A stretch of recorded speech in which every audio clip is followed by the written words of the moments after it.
Madame, Monsieur, bonsoir et bienvenue à tous dans cette tribune spéciale au cours de laquelle nous allons scruter les missions, les actions, les défis et les grands chantiers de l'Agence de développement de l'économie numérique, ADEN, sous tutelle bien entendu, du ministère des Postes et Télécommunications et de l'économie numérique. Eh bien, mesdames et messieurs, nous allons donc faire une immersion au sein de cette Agence de développement de l'économie numérique qui doit apporter sa pierre à l'édifice dans la marche vers le développement, singulièrement à travers notamment la matérialisation de la vision Congo Digital 2025, portée au plus haut niveau de la République, il faut le dire, par le premier des citoyens congolais. Nous avons cité avec déférence son Excellence M. Denis Sassou Nguesso, président de la République.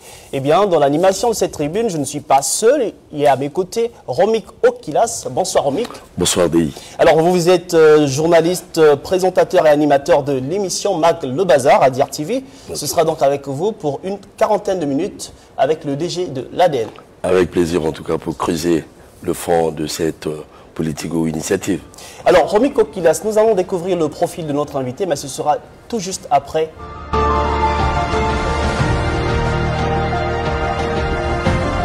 Voilà, retour sur ce plateau, mesdames et messieurs. L'invité de cette tribune spéciale est réputé pour son professionnalisme, sa passion pour le numérique, sa détermination à promouvoir la création, le développement des entreprises numériques en République du Congo.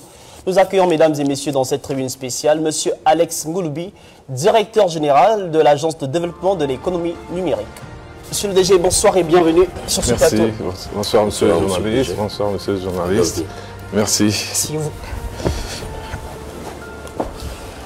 Alors, monsieur le DG, comment vous vous portez? Bien, et surtout que vous me donnez cette belle opportunité de m'exprimer et de faire avec vous un contour sur les axes liés au numérique. Voilà. Monsieur le DG, alors dites-nous quel intérêt pour les artistes quand on parle de portail e-commerce? Alors vous savez, aujourd'hui avec la modernité, le commerce rime avec le numérique.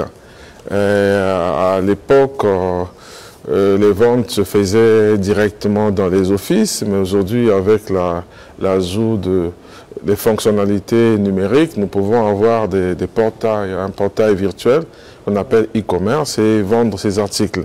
Pour ce cas de l'école de peinture de Poto-Poto, eh ben, nos artistes peintres pourront justement vendre leurs œuvres en ligne et les clients pourront bien acheter de l'étranger, aussi bien sur le territoire national, en utilisant les moyens numériques, c'est-à-dire carte bancaire, ou la fintech, c'est-à-dire mobile money, Airtel Money pour le cas de notre pays. On peut dire que le secteur du numérique se porte bien au Congo?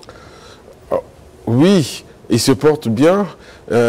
Certes, nous n'avons pas atteint la vitesse de croisière, mais nous avons déjà identifié les axes prioritaires sur lesquels nous allons nous concentrer pour pouvoir atteindre des objectifs socio-économique à court et moyen terme.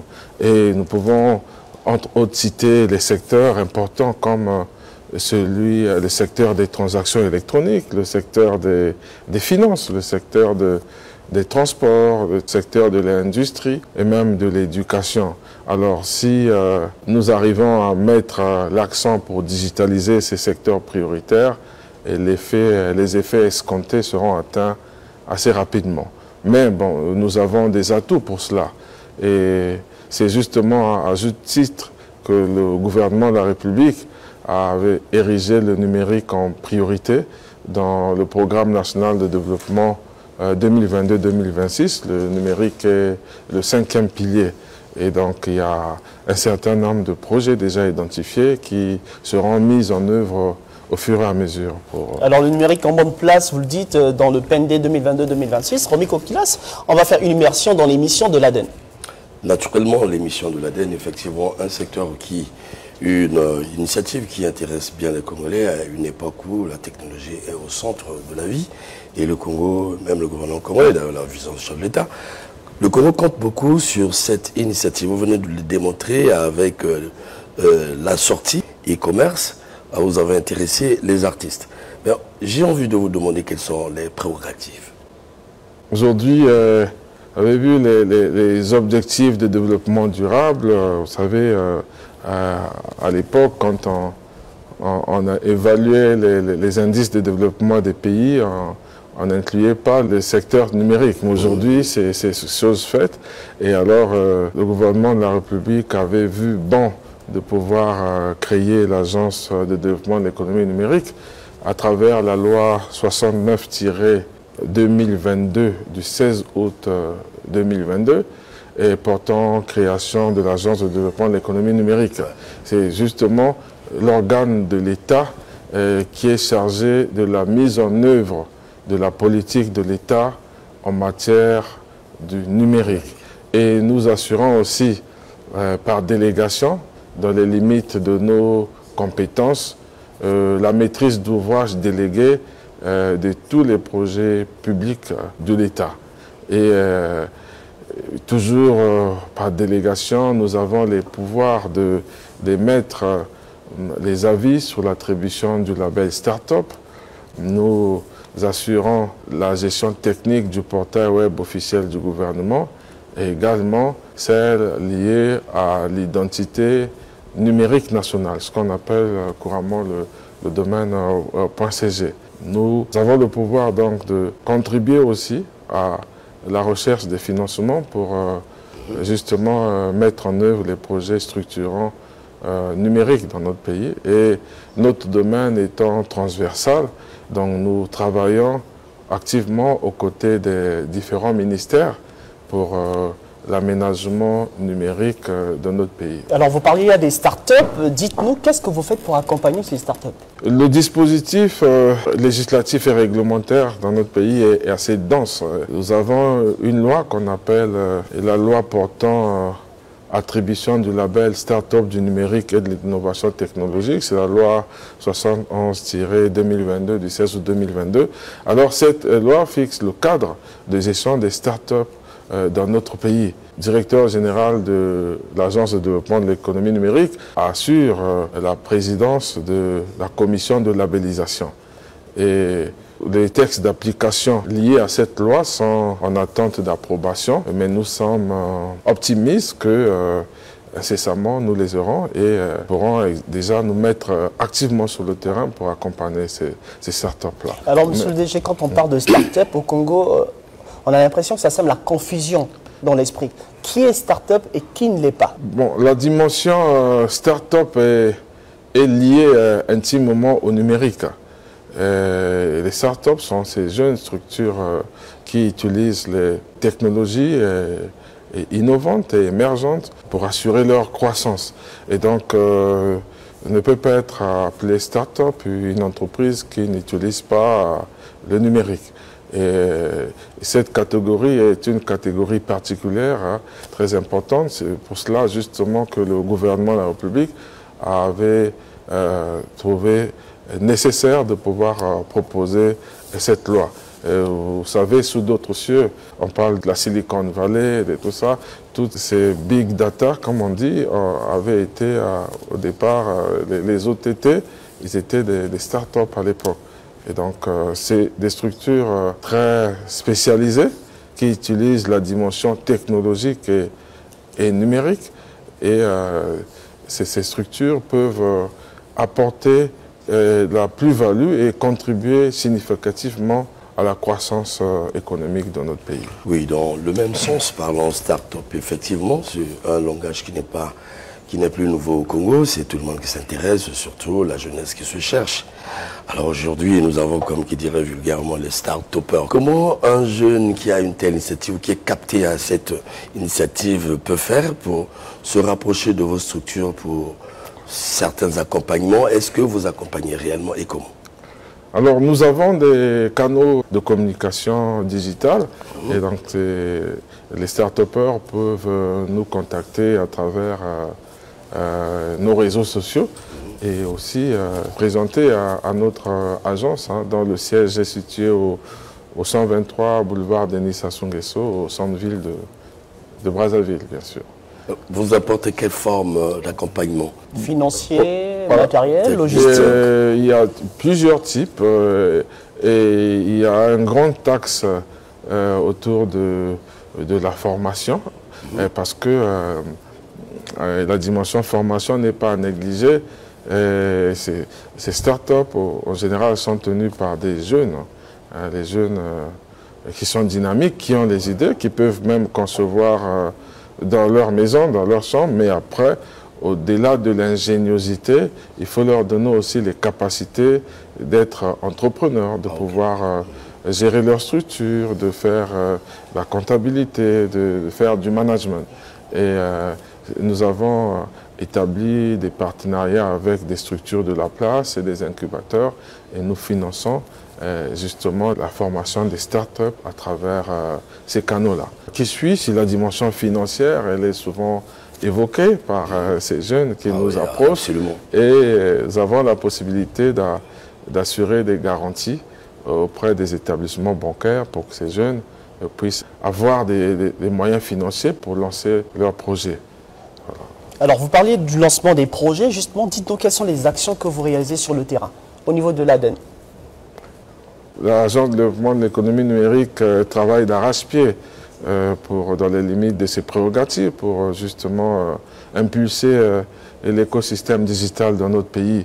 Et vous avez vu ce bel exemple de la digitalisation de l'école de peinture de Poto-Poto. Et nous travaillons aussi activement avec les partenaires techniques et financiers pour pouvoir accompagner les jeunes. Alors, un partenaire, pas les moindres, avec lequel nous avons signé un mémorandum d'entente très récemment, il s'agit du groupement interbancaire et monétique de l'Afrique centrale. Et ce groupement travaille activement dans les secteurs des paiements digitaux.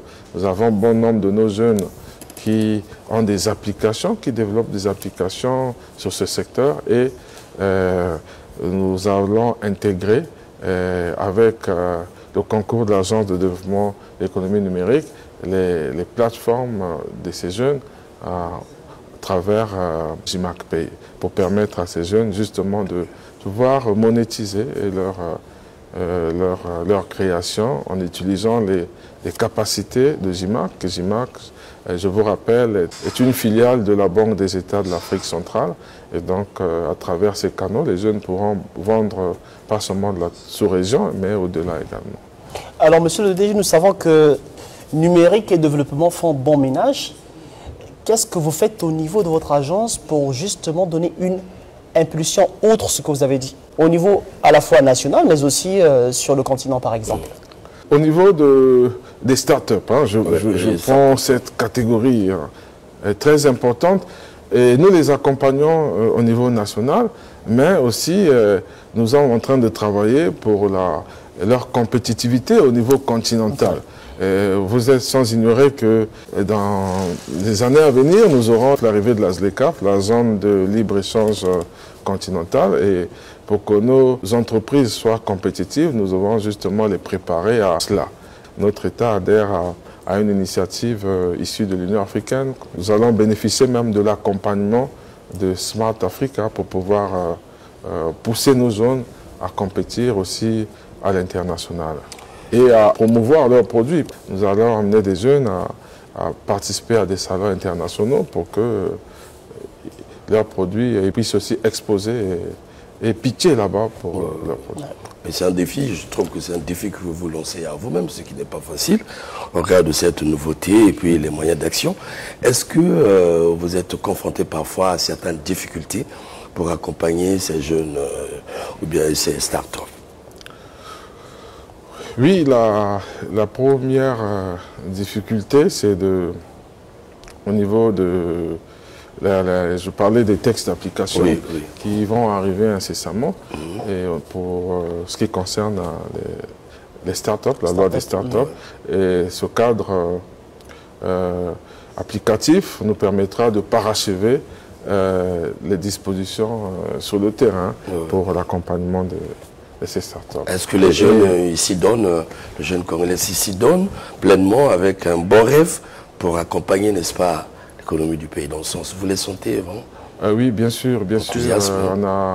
On a une pépinière qui est très importante, Ils sont assez dynamiques, mais on doit les accompagner, puisqu'ils doivent être exposés à l'innovation. Et s'ils ne tentent rien, il n'y aura pas grand-chose à faire. Donc, ils peuvent tenter et concevoir un produit, des prototypes, 1, 2, 3, même si ça n'a pas bien marché. Mais à la 4e tentative, ça peut correctement marcher. Nous conseillons activement. Et surtout que pour ces jeunes, dans le cadre de leur recherche, nous leur avons souvent conseillé de faire des études de marché préalables qui soient assez précises pour savoir à quoi s'en tenir avant de se lancer, puisque à partir du retour de l'étude de marché, on peut savoir si le projet envisagé est rentable ou non. Et puis, ne pas toujours hésiter d'exposer les atouts de leur création. Et puis après, toujours être agile dans la recherche de financement. Notre mission est transversale en réalité. Et nous devons donc prendre le volet accompagnement du début et jusqu'à la fin. Nous ne pouvons pas juste laisser les jeunes concevoir et puis venir demander par la suite. Nous devons déjà leur donner les skills au départ qui peuvent leur permettre de pouvoir évaluer les tenants et les aboutissements sur chaque proposition, sur chaque prototype qu'ils doivent faire. Et c'est réellement un rôle de coaching, comme on dit, mais nous travaillons en étroite collaboration avec les autres structures étatiques de la place, avec lesquelles d'ailleurs nous avons signé quelques partenariats. Oui, j'ai voyagé aussi, surtout que vous êtes du domaine du numérique. Aujourd'hui, il est démontré que dans pas mal d'États, la question de la souveraineté numérique s'impose vraiment avec acuité. Et nous, ça nous tombe déçus. Nous sommes comme des élèves encore dans ce domaine. Alors, vous êtes dans ce domaine, vous avez des politiques que vous mettez en exécution, vous vous inspirez. Alors, qu'en est-il pour notre pays en ce qui concerne la souveraineté numérique? Alors, cet axe, ce sujet donc, de souveraineté numérique, je vais l'aborder sur deux points essentiels. Et le premier point concerne l'hébergement des données. Pour aller vers la souveraineté numérique, nous devons avoir nos données hébergées dans notre pays. Et à juste titre, nous avons une loi concernant la protection des données à caractère personnel. Et les données qui sont hébergées à l'extérieur du pays, et pour ces données-là, certaines dispositions sécuritaires peuvent nous échapper. Absolument. Et le gouvernement de la République est en train de travailler activement, puisqu'il y a un certain nombre d'initiatives dans le cadre de la mise en place des structures d'hébergement. Et un data center national qui est en cours de construction avec un financement par des partenaires, un financement mixte, gouvernement et partenaires financiers. Et il y a également le Centre africain de recherche en intelligence artificielle qui est en cours de construction. Ce centre aura aussi en son sein des structures de stockage des données, data center. Et avec ces initiatives, nous sommes sûrs qu'à terme, à court terme, nous pourrons avoir nos données, en tout cas pour les données prioritaires en termes de souveraineté hébergées chez nous. Et l'autre axe, c'est au niveau de la redélégation complète de notre identité numérique, ce qu'on appelle le domaine.cg. Je dirais que sur ce point, des actions sont en cours, puisque notre domaine national, le .cg, n'est pas hébergé totalement dans le pays. Et c'est historique, je dis à peu près, c'est bien avant les années 2000, à l'époque où l'Internet n'était qu'à ses débuts en Afrique. On se souvient encore là. Voilà, et la plupart des pays africains avaient confié la gestion de leur identité numérique à des organismes étrangers et qui étaient bien sûr affiliés aux organisations internationales en charge de la gouvernance Internet. Mais aujourd'hui, et avec l'évolution des lois, avec le contexte, avec la volonté de chaque État d'avoir sa souveraineté numérique. Et de plus en plus, les États sont en train de rapatrier leurs données en local, sur le territoire national. Et dans notre pays également, cette démarche est en cours. Nous sommes en lien étroit avec la structure étrangère qui gère une partie de ces données et avec également l'arbitrage des organismes à l'international en charge de la gouvernance Internet et de la gestion des domaines nationaux, ICANN et IANA. Ouais. Et cette démarche-là va aboutir à court terme à la gestion complète au sein de notre pays. En attendant que la démarche, monsieur le DG, ne puisse aboutir, l'on constate de plus en plus cette motivation de certaines structures, sinon des institutions qui tendent la main justement aux opérateurs étrangers pour les hébergements de leurs données. Quel risque pour l'administration congolaise? Le risque, c'est évident, c'est sur la protection des données à caractère personnel ou même les données des administrations. Je ne vais pas revenir sur les scandales à l'international qu'il y a eu durant les dernières années sur ces données. Et ces données, il y a des hébergeurs à l'étranger qui sont, il y en a certains qui sont véreux, qui peuvent aussi vendre des données à des tiers. C'est déjà arrivé, hein, je n'invente rien. Et donc, compte tenu de ces contextes-là, puisque les États protègent également leurs structures, leurs citoyens, et la tendance, c'est de ramener en local. Et pour ces administrations-là, je dirais que dans notre pays, il existe des centres de stockage des données sectoriels déjà. Et à travers ces centres sectoriels, ils peuvent venir faire leur hébergement. Et ces hébergements qui sont effectués via ces centres de stockage de données sectoriels, et ces hébergements respectent la réglementation en vigueur dans notre pays en ce qui concerne la protection des données. Monsieur le DG, quand on parle de souveraineté numérique, on pense tout de suite à une autre notion, la notion du patrimoine virtuel national. Qu'est-ce que ça vous dit, cette notion? Alors, cette notion est liée au contenu, puisque si le gouvernement investit lourdement en mettant en place les infrastructures numériques, il faut bien qu'il y ait du contenu pour que ces infrastructures vivent. Et les contenus applicatifs, ils doivent être, on doit pouvoir les avoir. Et une de nos missions, justement, au sein de l'Agence de développement de l'économie numérique, c'est de promouvoir un peu ce patrimoine-là. Et donc, nous avons...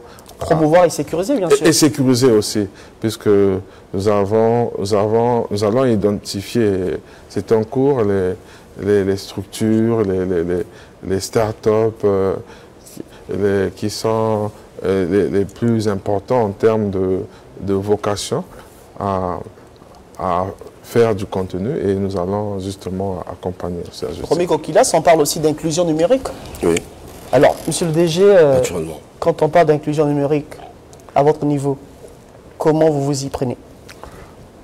Alors, le numérique aujourd'hui vient à nous, on ne peut pas s'en passer. Hein. On dit souvent que l'Afrique avait raté la révolution industrielle. Voilà. Mais aujourd'hui, l'Afrique est en train de travailler. L'Afrique ne va pas rater la révolution numérique. Et ça s'adapte très vite, quoi. Et ça s'adapte très vite. Et ça s'adapte très vite. Je vous ai parlé tantôt de l'érection en priorité du numérique dans notre pays à travers le PND, le numérique est 5e pilier. Je vous ai parlé de l'arsenal juridique en ce qui concerne la cyberlégislation qui a été mis en place dans notre pays. C'est parmi les plus denses en Afrique. Et également, ce qui reste à venir, c'est accompagner tout ça par des infrastructures qui vont venir. Ça va profiter de l'occasion d'ouvrir cette brèche parce que c'est une réalité qui touche bien les Congolais. Vous savez bien la montée des réseaux sociaux, l'impact de tous ces instruments dans notre société. Et vous nous parlez déjà des lois qui existent. Mais le Congo a besoin de la sentinelle. sentinelle à propos, parce qu'aujourd'hui, vous n'êtes pas sans savoir combien la dignité humaine est touchée, la liberté, les droits fondamentaux, ainsi de suite. Et ensemble, l'impression que ça donne, c'est que c'est pas canalisé, organisé, il n'y a aucune loi, on dit même qu'il y a un vide juridique. Et le Congolais, le citoyen, se permet à tout, touchant même l'autorité de l'État, la sacralité de l'État, la liberté des gens, des individus. Ah, maintenant, à votre niveau, puisque vous avez le droit de porter un regard, quel est le dispositif ou existe-t-il un dispositif permettant donc au Congo de régler tous ces problèmes? Alors, les dispositifs existent. Je peux évoquer la loi sur la lutte contre la cybercriminalité. Elle existe. Elle existe, elle existe. Je peux citer la loi sur la protection des données à caractère personnel qui existe. Nul ne peut ignorer la loi. Ces lois sont en vigueur dans notre pays. Et les citoyens qui ne respectent pas ces lois peuvent être exposés à des poursuites, hein, même pénales.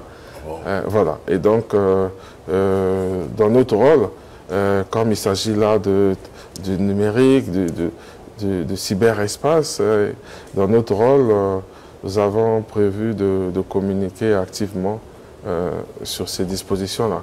Nous faisons déjà de la communication un peu limitée à travers les réseaux sociaux, et cela sera amplifié à travers des campagnes de sensibilisation à travers les départements, puisque il est important que nos concitoyens puissent être au courant de ces dispositions-là pour que chacun, quand il agit au niveau des réseaux sociaux, agisse en toute responsabilité.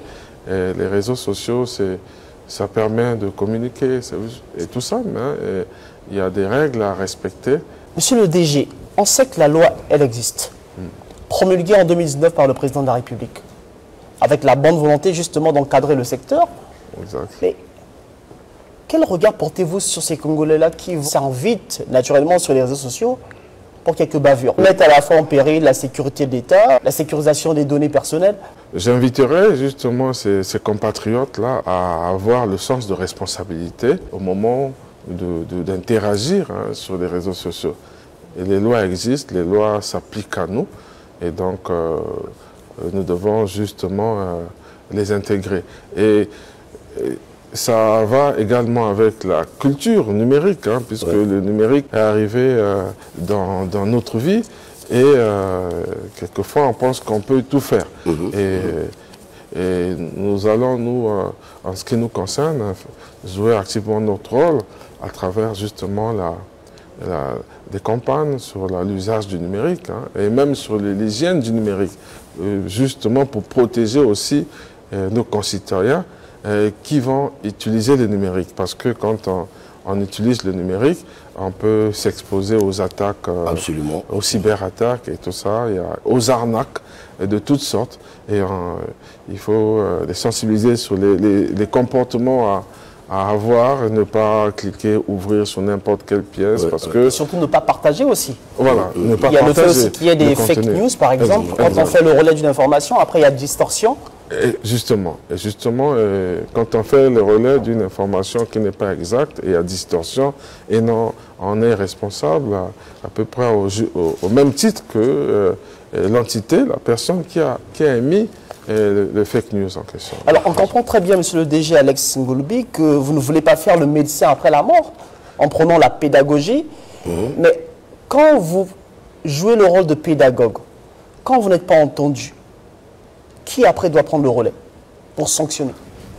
Nous, on est au-dessus de la loi, puisque les citoyens qui n'observeront pas ces dispositions vont tomber sous le coup de la loi, et ça peut amener jusqu'à des poursuites pénales, à l'ouverture des dossiers judiciaires. Voilà. Et toujours dans le cadre de notre écosystème juridique et de protection des données à caractère personnel, il y a la Commission nationale de protection des données à caractère personnel. C'est une commission qui a été créée par loi et qui va commencer ses activités certainement bientôt. Et cette commission viendra aussi jouer un grand rôle dans... Ce qui veut dire qu'il y aura forcément une équipe de veille pour essayer de regarder qui fait quoi sur Internet, qui dit quoi sur Internet et que prévoit la loi. Mais oui, mais effectivement, c'est une grande réflexion de notre société parce qu'au quotidien, nous consommons les réseaux sociaux, nous participons comme acteurs. En tout cas, pour un psychologue, vous direz qu'aujourd'hui, si on ne prête pas attention, les réseaux sociaux sèment déjà un climat de violence dans le pays. Alors en ce moment-là, nous regardons à l'ADN. L'ADN doit nécessairement être puissamment accompagné. 2026, nous sommes à la fin du mandat. L'expérience nous démontre. Vous avez cette jeunesse qui passe le temps sur les réseaux sociaux, calomniant, injuriant, je dis bien portant atteinte même à la sacralité de l'État. Voilà, touchons les individus comme ils veulent. Alors, est-ce qu'il n'est pas possible actuellement, voilà, que faut-il faire avec l'ADN? Que faut-il donner à l'ADN pour mener bien ce combat pour ce quelque temps qui nous reste? Parce que ce que nous trouvons là, franchement, et puis les Congolais sont sous-informés. Certains seront même étonnés de ce que vous êtes en train de dire. Ils sont sous-informés qu'il manque ce dispositif. Mais comment faire à ce que cette connaissance des lois puisse atteindre le plus bas congolais? Alors, en tant qu'organe étatique, notre rôle, c'est de faire la campagne, de faire une campagne pour justement que ces lois soient connues par nos compatriotes. Absolument. Et je dirais qu'à un certain niveau, nous sommes tous ambassadeurs. Ambassadeurs, c'est-à-dire quand on connaît quelque chose, une disposition, on peut aussi en parler on vulgarise. À côté, à ses amis, à ses proches, pour que cela soit connu de tous. Mais les canaux à utiliser ne seront pas forcément les canaux standards, puisqu'il faut voir les compatriotes dans leur secteur. Et il s'agira de travailler avec pas seulement les administrations publiques, mais avec même la société civile. Absolument. La société civile pour que les messages soient passés et pour que ces lois soient connues de nos concitoyens. On comprend très bien donc qu'il faut faire cause commune avec d'autres entités. Et puisque le président de la République a lui-même très souvent décrié le comportement de certains Congolais, malheureusement, qui ne font pas preuve de patriotisme sur la toile. Il parle même du combat des réseaux sociaux. Voilà. Justement, il faut... les fake news ne peuvent pas proliférer. Heureusement, ceux qui emmènent ces fake news, ça représente un petit pourcentage d'individus. Et donc, ces fake news ne peuvent pas proliférer puisque les citoyens épris de conscience... Épris de paix aussi. Épris de paix. En voyant une fake news, ils vont agir, et puis la fake news... Pourquoi il y a fake news?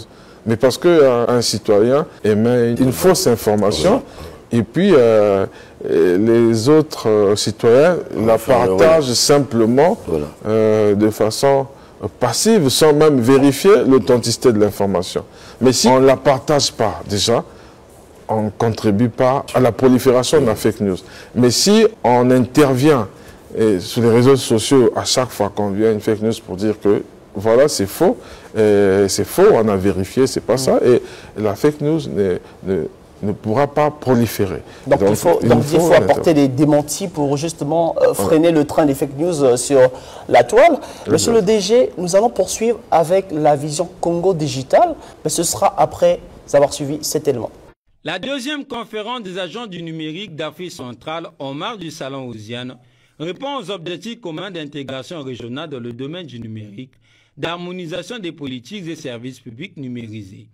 En ouverture des travaux, le ministre en charge du numérique, Léon Juste Bombo, tout en rappelant l'élan porté par les assises du numérique au Congo, a émis quelques recommandations. En présence des organisations internationales, dont les représentants de la CEAC et de la CEMAC, les responsables des agences et entités en charge du numérique tournent une page de l'histoire de l'Afrique centrale en se diversifiant à travers de nombreuses opportunités qu'offre le numérique. Monsieur le DG, retour sur ce plateau. Est-ce que cette deuxième conférence des agences du numérique d'Afrique centrale vous a permis justement de vendre la vision Congo Digital 2025 ?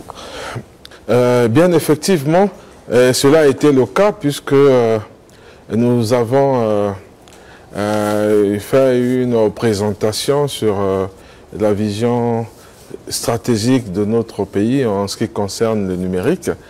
Et cela a été apprécié par les autres agences de la sous-région également. À l'issue même de cette conférence, pour mutualiser nos efforts dans le cadre du développement du numérique dans nos États, il avait été donc adopté une déclaration dite déclaration de Brazzaville.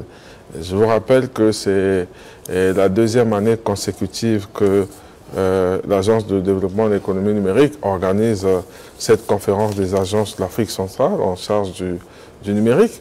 Et justement, c'est une initiative qui nous permet de coordonner ensemble avec nos homologues de la sous-région pour pouvoir travailler, par exemple, financer des projets structurants de notre sous-région. Monsieur le DG, quand on parle de l'ADEN, quand on parle des grands chantiers, on note aussi la vision Congo Digital 2025. Et le ministre Léon Juste Ibombo a souvent l'habitude de parler de jeunesse décomplexée. Voilà. C'est l'année de la jeunesse. Quel message envoyez-vous à ces jeunes-là justement décomplexés, selon les mots du ministre, pour qu'ils aident le Congo à relever le défi? La jeunesse a un grand rôle à jouer dans le cadre justement de l'édification d'une société numérique, puisque les jeunes sont très actifs sur les plateformes numériques. Les jeunes sont des promoteurs en majorité des startups. Moi, le message principal, c'est de leur demander d'oser, de créer, de toujours proposer. Ce n'est pas parce qu'on a proposé un prototype ou un deuxième, ça n'a pas marché et puis on s'arrête. Il faut toujours oser, proposer et au bout de ces efforts-là, c'est sûr que ça marchera. Et ne pas hésiter de regarder auprès des structures étatiques qui accompagnent l'ADEN. Pour notre cas également, sera très à l'écoute de ces jeunes-là. Monsieur le DG, pour les quelques années qui viennent, quels sont les grands défis que vous voulez relever au niveau de l'ADEN? Nous allons porter notre attention sur la digitalisation des processus au niveau de nos administrations, au niveau de notre société, simplement. Il y a une initiative importante qui est en cours, justement, au niveau de l'Agence de développement de l'économie numérique, c'est le développement et la mise en service du portail de services eGov. C'est quoi eGov? C'est justement la dynamique de dématérialisation de l'accès aux services publics de base à travers le portail eGov. Quand il sera prêt, il est en cours de développement. Nous pourrons, par exemple, demander les actes de greffe en ligne et les obtenir. Nous pourrons demander une pièce d'état civil en ligne, obtenir. Nous pourrons, pourquoi pas, demander une pièce fiscale en ligne et obtenir. Le but, c'est de faciliter la vie des citoyens. La digitalisation vient faciliter la vie des citoyens. Et quand on utilise les canaux numériques, on va plus vite et on peut même vérifier l'authenticité des documents que des tierces peuvent nous emmener directement en ligne. Quand on vous donnera à un employeur un dossier qui comprend un casier judiciaire, par exemple, ou un certificat de nationalité, l'employeur n'aura plus à déléguer les membres de son équipe de ressources humaines pour aller vérifier. Oui.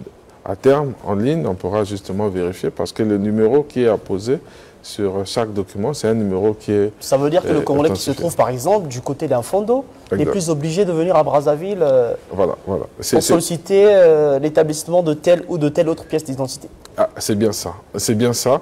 Et pour l'étude qui est en cours, nous avons identifié des axes prioritaires et nous commencerons à travers ces axes-là, mais au fur et à mesure, nous allons agrandir jusqu'à voir l'ensemble des secteurs.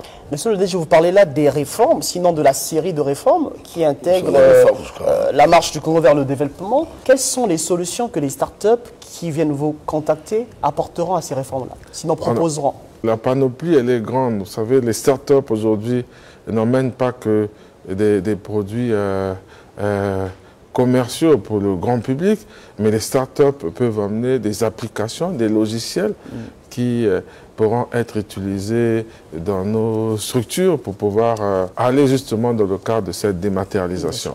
C'est assez vaste. Il y a un grand nombre de startups intéressées à des paiements digitaux et nous sommes en train de travailler activement pour pouvoir leur donner les moyens d'aller davantage. Monsieur le DG, nous allons vous soumettre à un exercice difficile. Difficile parce qu'il s'agit là de définir en 3 mots les actions que vous réalisez au niveau de l'ADEN. En 3 mots. Avant de faire le bilan avec Okilas. Oui. Alors, je vais essayer de ne pas dépasser les 3 mots. Allez-y. La première action, c'est la digitalisation. La deuxième action, c'est le focus start-up. Et puis, en dernier, je dirais plutôt les projets. La digitalisation aujourd'hui s'impose à nous. Nous avons des secteurs importants qui sont à digitaliser pour pouvoir améliorer le rendement, apporter la traçabilité et également pour atteindre nos objectifs. Si je prends par exemple le secteur des finances, aujourd'hui si nous arrivons à digitaliser, eh ben, on aura toute la traçabilité, on aura également la facilité d'atteindre. Je prends une structure qui doit aller faire des recouvrements ici, recouvrements là, mais il faut avoir un véhicule, il faut mettre du carburant, il faut aussi assigner des personnels. Ça réduit le coût alors. Voilà. Mais quand ces recouvrements se font à travers les canaux digitaux, eh ben, ça va plus vite et puis on y gagne. Alors, vous y gagnez, vous dites, 2 ans déjà d'existence pour l'Agence de développement de l'économie numérique, Okilas. L'heure du bilan peut-être sonné. Oui, naturellement, vous êtes à la tête de cet organe que vous pilotez et vous avez travaillé honnêtement pour la brillance et la visibilité. Comment se porte l'ADEN? Bon, alors nous travaillons conformément à la feuille de route reçue du ministre des Postes, des Télécommunications et de l'économie numérique. Nous travaillons activement pour pouvoir atteindre justement les objectifs assignés à travers cette feuille de route-là. Et nous sommes en train de travailler aussi pour fédérer les acteurs de l'écosystème digital dans notre pays et pour que, ensemble, nous puissions rapidement faire de notre pays une référence en matière du numérique. Et bon nombre de chantiers sont en cours, mais bon, je vous demande un peu de patience. Voilà. Nous sommes à l'œuvre. Il y a quand même de l'espoir. Il y a de l'espoir, il y a de l'espoir, puisque déjà le gouvernement a érigé le numérique comme priorité en l'inscrivant comme pilier du PND. Et nous travaillons activement et nous sommes en train de discuter avec bon nombre de partenaires. Et je vous ai parlé de l'initiative sur la dématérialisation de l'accès aux services de base publics. Ouais. C'est en cours, c'est un développement qui est en cours, le déploiement va suivre.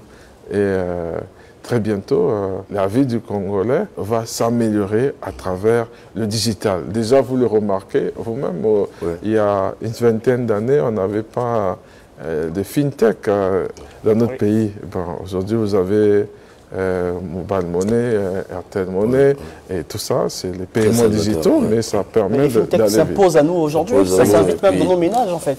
Exact. Très avantageux. Exact.